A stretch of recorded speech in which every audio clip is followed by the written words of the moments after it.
সালামু আলাইকুম দর্শক শ্রোতা। এই যে পাইপ লাইন গুলো আপনারা দেখতেছেন, এগুলো কোথায় গেছে? আপনাদের কি ধারণা আছে এগুলো কিসের পাইপ? সেগুলো কি, সে বিষয়ে কি আপনাদের ধারণা আছে? এগুলো হচ্ছে গ্যাসের পাইপ। আমাদের দেশে যে গ্যাসগুলো উৎপন্ন হতো সেই গ্যাসগুলো নেওয়া হয়েছে ভারতের দিকে। ভারতের মধ্যে আমাদের দেশ থেকে গ্যাস নেওয়া হতো। এখানে আমাদের দেশের মানুষ 1400-1500 টাকা দিয়ে গ্যাস কিনে তাদের জীবনযাপন করতো।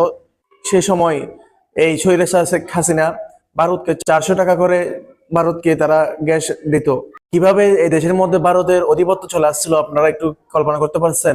আমাদের দেশের মানুষ ইলিশ মাছ খেতে না পেত, নিম্নবিত্ত মধ্যবিত্ত তারা কখন যে ইলিশ মাছ খেয়েছে তাদের আমার মনে হয় মনে নাই।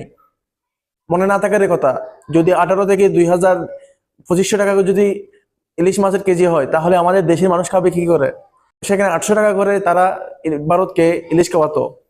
প্রথমেই না এটা অবাক করা বিষয়। এই বিষয়টা চিন্তা করলেও তো গা শিউরে ওঠার কথা।